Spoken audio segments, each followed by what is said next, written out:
Carla Estrada, magsasampa ng kaso laban sa nanakit kay Daniel Padilla, Catherine Bernardo, nadamay sa isyu.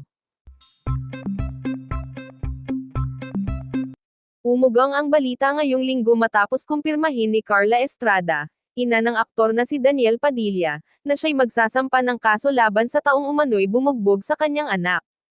Ayon sa aktres at TV host, hindi niya palalampasan ang pananakit na ginawa kay Daniel at sisiguraduhing mananagot sa batas ang responsable sa insidente. Sa panayam kay Carla, emosyonal niyang ibinahagi ang pagkabigla at galit nang malamang nasaktan ang kanyang anak sa isang pisikal na komprontasyon. Bilang ina, hindi ko kayang tiisin na may nananakit sa anak ko. Hindi ito basta-basta away lang. May pananagutan ang taong gumawa nito, giit ni Carla. Bagamat hindi pa isinasa publiko ang buong detalye ng insidente, kinumpirma ng malapit na source na si Daniel ay nasangkot sa isang alterkasyon sa isang private gathering. Sa nasabing pangyayari, sinasabing may ilang taong nasaktan, kabilang si Daniel, na umano'y tinamaan sa mukha. Sa kabila nito, nananatiling tahimik ang kampo ni Daniel hinggil sa usapin.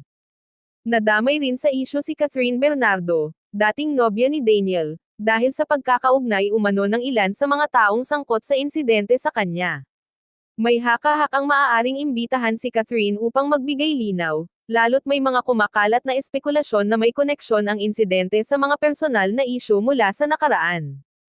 Gayunman, nilinaw ng kampo ni Catherine na wala siyang kinalaman sa nangyaring insidente at umaasa silang hindi siya isasangkot sa anumang legal na proseso.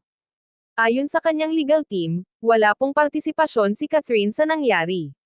Nananawagan kami ng respeto at tamang proseso. Samantala, iginiit ni Carla na hindi ito personal na isyu lamang kundi isang seryosong bagay na dapat papanagutin sa ilalim ng batas. Hindi ito dahil artista kami, kundi dahil may mali at kailangang itama.